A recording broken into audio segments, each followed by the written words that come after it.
উইয়ে কাটা লক্ষ লক্ষ টাকা। সুরেন্দ্রনাথ কলেজ তৃণমূলের টাকার খনি। টাকার পাহাড় দেখা একেবারেই নতুন নয় রাজ্যবাসীর কাছে। এর আগে তৃণমূলের একাধিক নেতার বাড়ি থেকে কারি কারি টাকা উদ্ধার হয়েছে। পার্থ চট্টোপাধ্যায়, অর্পিতা চট্টোপাধ্যায়ের বাড়ি থেকে কয়েক কোটি টাকা উদ্ধার হয়েছে। সাধারণ মানুষ রীতিমতো অবাক হয়েছিল টাকার পাহাড় দেখে। তবে এবার টাকার পাহাড় রাক্ষসে উই পোকাতে খেতে দেখলো সাধারণ মানুষ। হ্যাঁ, ঠিকই শোনা যাচ্ছে। এবার টাকার পাহাড় কলকাতার স্বনামধন্য সুরেন্দ্রনাথ কলেজে ইউনিয়ন রুম থেকে উদ্ধার ব্যাগ ভর্তি টাকা। থরে থরে 500-100 টাকার নোট। সব জকের ধন নষ্ট করে দিয়েছে উই পোকায়। যা নিয়ে নতুন করে শোরগোল ছড়িয়েছে রাজ্য রাজনীতিতে। ভয়ঙ্কর এই দৃশ্য, কার্যত তাজ্জব রাজ্যবাসী এই ছবি দেখে। কোথা থেকে এলো এত টাকা? একটা কলেজ, যে কলেজে পড়াশোনা হয়, যে কলেজে পড়ুয়ারা পড়তে যায়, যে কলেজে অনেক মনীষীদের ছবি টাঙানো আছে, সেই কলেজেই কিনা টাকার পাহাড়। কারা রাখলো এত টাকা?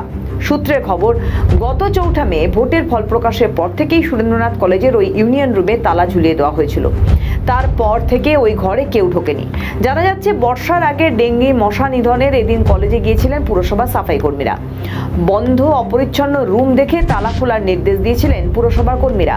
চাবি খুঁজে পাওয়া যায়নি। তখন অধ্যাপকদের অনুমতি নিয়ে ওই ইউনিয়ন রুমের তালা ভাঙেন সাফাই কর্মীরা।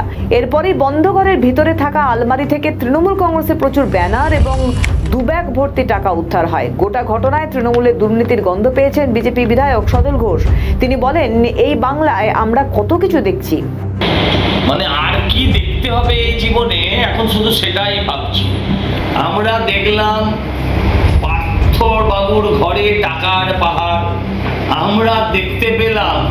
আর কি কি দেখবো? তারপরে দেখলাম কাউন্সিলরদের পাটের খেতে টাকা পুঁতে রাখা। আজকে দেখলাম তৃণমূলের ছাত্র নেতারা, যদিও তাদের বেশিরভাগের বয়স 60-এর বেশি, তারা ইউনিয়ন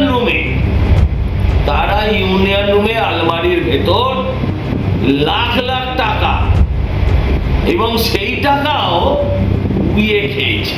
ভাবতে পারে কত টাকা থাকলে পরে টাকা উইতে খায়। এর আগে আমি দেখিয়েছিলাম এই কলেজের এদের ইউনিয়ন ফান্ডে, কলেজের ফাংশন ফান্ডে 1.5 কোটি টাকার বেশি এখন অব্দি ডিপোজিট আছে। প্রশ্ন উঠছে, কলেজ কর্তৃপক্ষকে কিছুই জানতো না?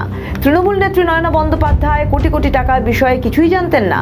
যে কলেজে হাজারো পড়ুয়া পড়তে যায়, তাদের কাছ থেকেই এই টাকা নেওয়া হয়েছিল। তৃণমূলের ডামাডোলের মধ্যে কি নেতৃত্ব ভুলেই গিয়েছিলেন কোন ট্রলিতে এত টাকা আছে?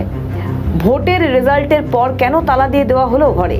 কেন চুপ তৃণমূলের যুবনেতারা? সবাই কি বুঝে গিয়েছেন এবার তাদের পর্দা আস্তে আস্তে করে ফাঁস হবে? ইতিমধ্যে পুলিশ তদন্ত শুরু করেছে। এখন দেখার কাদের কাদের নাম উঠে আসে। আমাদের ভিডিও ভালো লাগলে লাইক ও শেয়ার করুন। কমেন্ট সেকশনে আপনাদের মতামত জানান।